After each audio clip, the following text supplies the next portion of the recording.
ఈరోజు దేవుని వాగ్దానము. నీకు వాగ్దానం ఇచ్చిన దేవుడు నమ్మదగిన వాడు, విడవడు, ఎడబాయడు. Praise the Lord. అందరూ బాగున్నారు కదూ? దేవుడి మహాకృపను బట్టి మరోసారి ఈ ఉదయకాలమే దేవుడి ముందు మోకరించి ప్రార్థన చేసి దేవుడిచ్చిన వాగ్దానం చేతపట్టుకొని మీ ముందుకు రావడం ఎంతో కృప చూపించారు. చిన్న ప్రార్థన చేసుకొని దేవుడి యొక్క వాగ్దానం ధ్యానం చేసుకుందాం. పరిశుద్ధుడా, ప్రేమ కలిగిన తండ్రి, మీకు అనేకమైన వందనాలు. మరోసారి ఉదయకాలం మందు ప్రభు మీరు ఇచ్చిన వాగ్దానం చేతపట్టుకొని మరి మీ బిడ్డల ముందుకు వచ్చి ఉండగా మీరే సహాయం చేయమని యేసుని అడుగుచున్నాం తండ్రి, ఆమేన్. నా ప్రియమైన దాసనమా, దేవుడి యొక్క వాగ్దానం చూస్తే కీర్తన గ్రంథం 103 అధ్యాయము 17, 18 వచనాలు ధ్యానం చేసినట్లయితే, ఆయన నిబంధన గైకొనుచు ఆయన కట్టడలు అనుసరించి నడుచుకునే వారి మీద, యెహోవాయందు భయభక్తులు గల వారి మీద ఆయన కృప యుగయుగములు నిలిచి ఉండును. ఆయన నీతి వారి పిల్ల తరము నిలుచును. దేవుడి స్తోత్రం.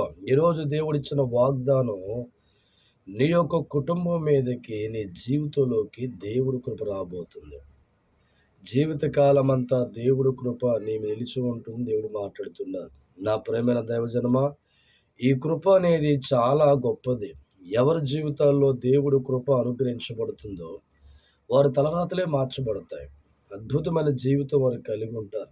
మేలైన ఆశీర్వాదాలతో వారు నింపబడుతూ ఉంటారు. అందుకే దేవుడి వాక్యం అంటుంది, ఆయన కృప యుగ యుగములు నిలిచి ఉండును గాక. దేవుడి స్తోత్రం.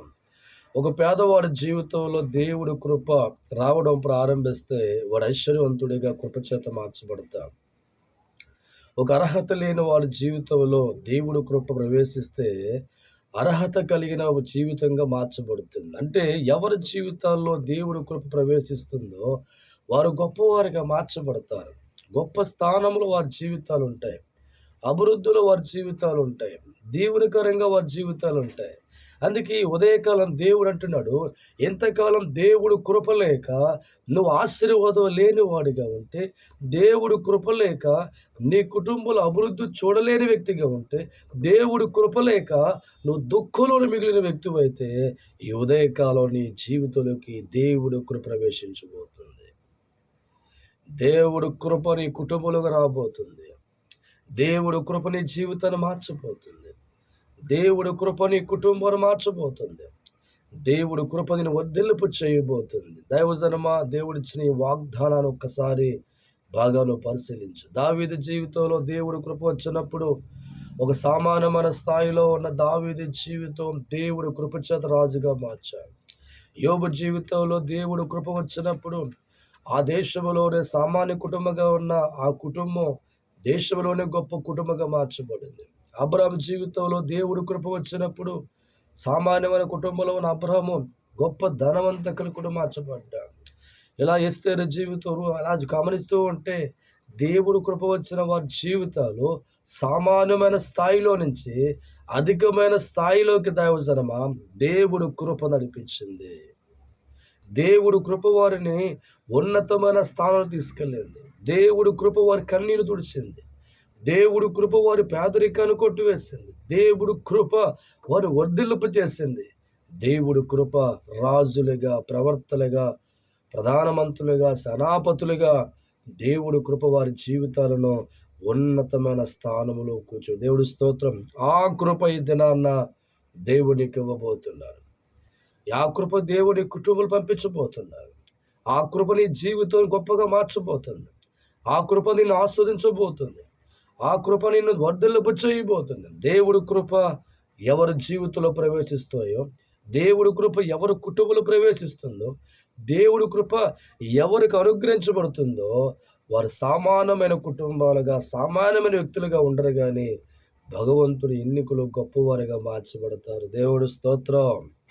ఎంతకాలం నీ జీవితంలో ఒకవేళ దేవుడి కృప లేక నీ జీవితంలో అభివృద్ధిని కానీ ఆశీర్వాదం చూడలేక బాధపడుతున్న వ్యక్తి అయితే, ఈ ఉదయకాలం దేవునికి ఇస్తున్న వాగ్దానం, దేవుడి కృప యుగయుగములు నీ మీద నిలిచి ఉండబోతుంది. ఇంకెందుకు ఆలస్యం? దైవజనం నాతో పాటు ఏకీభవించి ప్రార్థనలో పాల్గొ. పరిశుద్ధుడ ప్రేమ కలిగిన తండ్రి, మీకు అనేకమైన స్తోత్రాలు. నీ కృప ఎంత గొప్ప తండ్రి. పేదవాడి జీవితం నీ కృప వస్తే గొప్పవాడిగా మార్చబడతారు తండ్రి. దరిద్ర జీవితంలో కృప వస్తే గొప్పవాడిగా మార్చబడతారు తండ్రి. ఈరోజు నీ కృప లేక ఎంతో మంది బాధపడుతున్నారు ఈ లోకంలో ప్రభు. ఈరోజు నీ ఇస్తున్న వాగ్దానం బట్టి నీకు వందనాలు తండ్రి. ప్రతి ఒక్క అనగా నీ నిబంధనలకు గైకొని భయభక్తులు కలిగిన వారి పట్ల నీ కృప వర్ధిల్లబోతూ ఉన్న వందనాలు తండ్రి. ఎంతమందికి దాని జీవితంలో కృప లేక ఎడుతున్నారు వారందరూ కృప నింపండి తండ్రి. బిడ్డలు లేని వారి బిడ్డలు దయచేయండి. విడిపోయిన బంధాన్ని కలపండి. వివాహం జరిగించండి. పాడి పంట వ్యవసాయ అభివృద్ధి పరచండి. చిన్న చిన్న ఉద్యోగాలు దీవించండి.